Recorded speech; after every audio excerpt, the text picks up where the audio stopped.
nous avons une réaction parce qu'en tant qu'intellectuel, mais aussi en tant que leader de jeunes, nous devons apprendre à être honnêtes, même dans les petites choses. Donc nous avons suivi la sortie médiatique et ça nous a poussé à revenir sur des éléments très majeurs. Le premier élément, c'est que le président ou le comité actuel du Conseil provincial de la jeunesse, son mandat a été expiré depuis 2014. Et le premier mouvement pour demander les élections au Conseil a commencé en 2015. Et en 2015, on a fait habiller cette équipe ou ces jeunes qui ont dit nous voulons les élections, soit en disant qu'ils étaient manipulés par des opposants. Et bien, c'était de la bonne cœur parce qu'on était à la veille de 2016. 2017, un autre mouvement est venu pour demander les élections au Conseil. On les a qualifiés également, soit en disant entre guillemets, des jeunes venus d'autres provinces qui veulent déstabiliser la province. Et politiquement, ce discours était passé. 2018, 2019, il y a des jeunes qui ont marché pour demander les élections. Et on a dit que c'était des mouvements citoyens et j'avais encore suivi la même personne dans une sortie médiatique ciblant un mouvement citoyen Lucha RDC Afrique. Donc en réalité, on n'a pas compris que les jeunes avaient le plein droit d'exiger les élections dans cette structure. Alors, deuxième élément sur lequel je devrais insister, autant que nous voulons que cette assemblée élective soit bien organisée, nous devons aussi rappeler le contexte dans lequel les comités actuels avaient pris de fonction. Le comité actuel a été voté en 2011 par 30 jeunes. Et tous ces jeunes étaient des jeunes de Goma. Et le président qui était passé est passé avec 30 voix sur 30.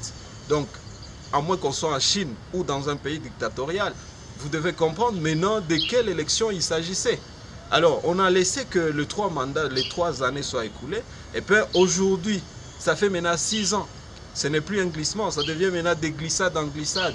Donc en réalité, les jeunes devraient s'organiser pour savoir comment les élections allaient être organisées. Ça, c'est un détail très important. Alors, s'agissant de l'assemblée élective, contrairement à ce que j'ai suivi, ce n'est pas le comité sortant qui convoque l'assemblée élective.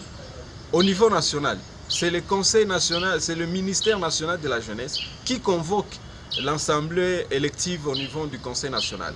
Si le ministère, physiquement, il est empêché, il délègue ses fonctions ou ses compétences au secrétariat général, et bien assisté par d'autres ministères de tutelle pour accompagner cette jeunesse. Dans le cas de la province, c'est les gouverneurs de province qui convoquent l'assemblée élective au Conseil provincial de la jeunesse.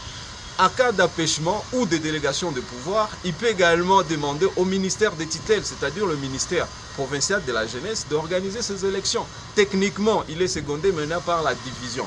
Et le conseil, comme équipe sortante, peut se faire maintenant représenter dans la commission électorale. Et ce n'est pas le conseil qui assume la présidence.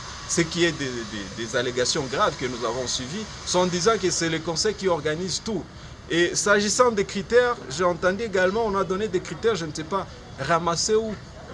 Des réunions que nous avons eues pour préparer ces élections, nous avons été clairs avec son Excellence Madame la Ministre. Il y a une commission électorale qui doit être mise en place. Et cette commission, c'est la commission qui sera censée communiquer aux jeunes qu'est-ce qui doit être fait.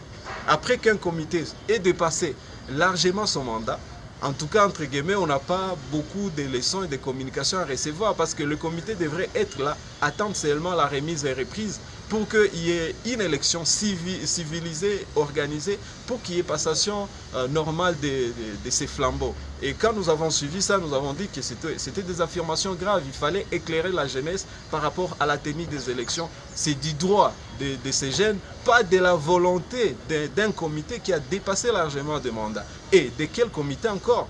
Parce que nous sommes dans la ville de Goma. Et quand on parle du conseil, est-ce que nous pouvons voir l'image de cette équipe? Le conseil, je rappelle, a un président provincial, a 3 vice-présidents. Est-ce que les médias de Goma peuvent nous dire, est-ce qu'ils connaissent les 3 vice-présidents du conseil? Le conseil a un secrétaire, il a un secrétaire adjoint. Est-ce qu'on peut nous dire où sont ces gens-là? Mais quand on parle du conseil, il n'y a qu'un seul individu. Voilà, ça faisait partie également de ce qui ont poussé les jeunes à demander qui est élection au conseil.